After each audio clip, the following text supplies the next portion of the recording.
everyone, it's Cathy Zielske. Welcome back to my channel and the craft/dining room. Today I am going to use my brand new Spectrum Noir tri-blend markers to color my first card image and create a card. I love that you get 3 colors in each marker and they are designed to all work together. So stick around to see my card project. Also, there might be a goof or two, but we're gonna make it work because that's what we do.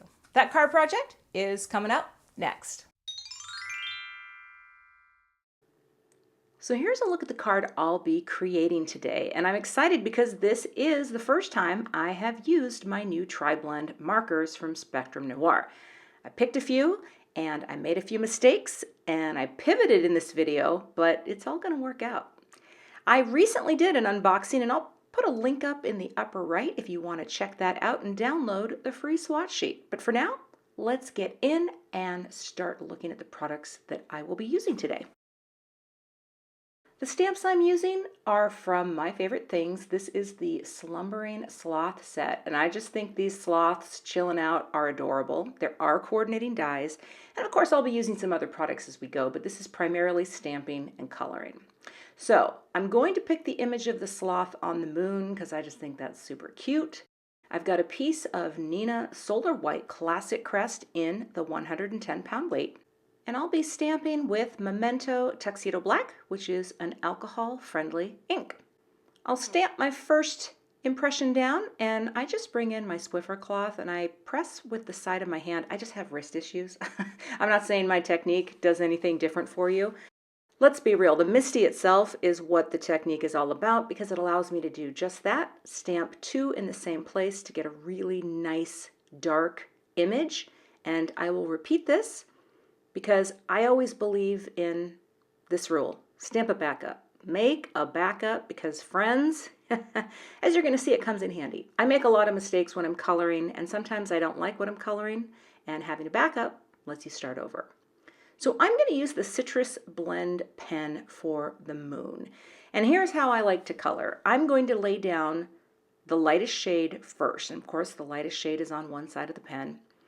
And these pens I think are pretty amazing for the bullet tip alone. I am a bigger fan of bullet tips on pens than I am the brush tip.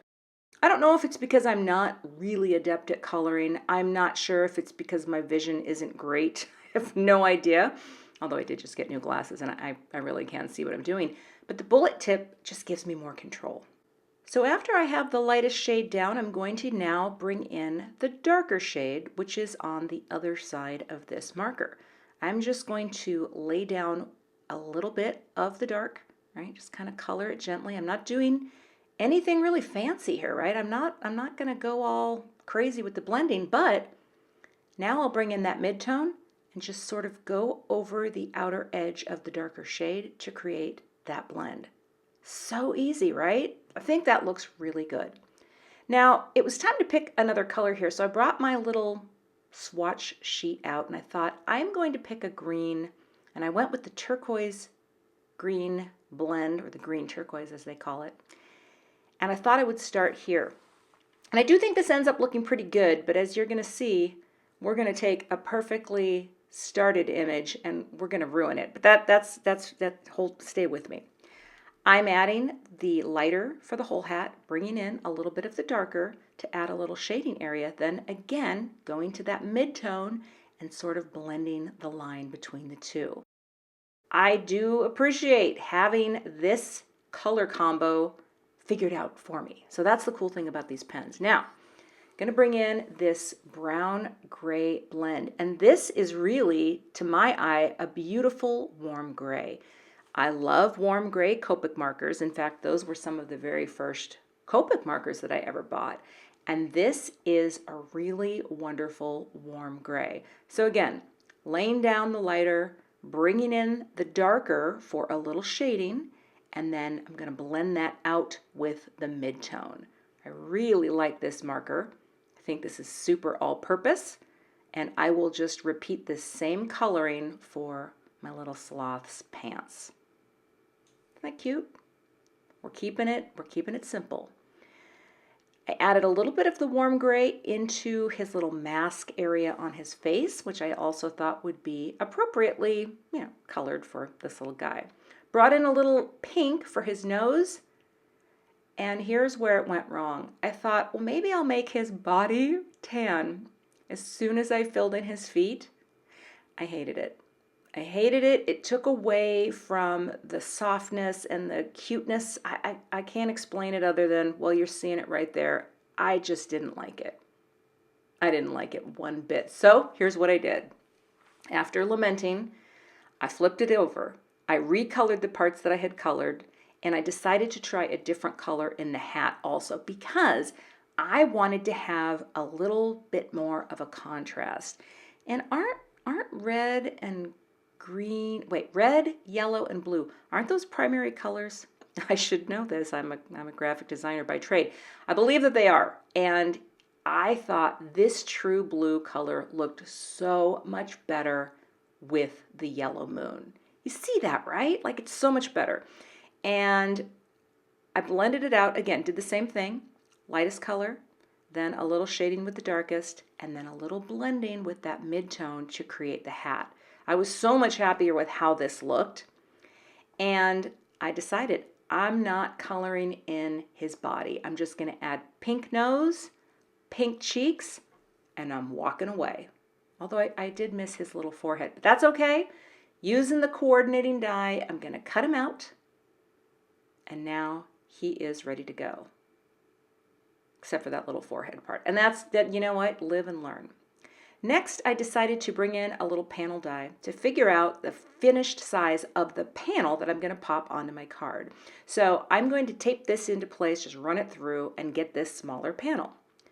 I wanted to add a little blend behind the moon. So I grabbed this little ink pad from Gina K Designs, loaded up my little blender brush that I use for yellow dye inks, and just started blending a little test sample because I didn't want to mess it up if it didn't look good, but I thought, no, that's the yellow. It's going to look great.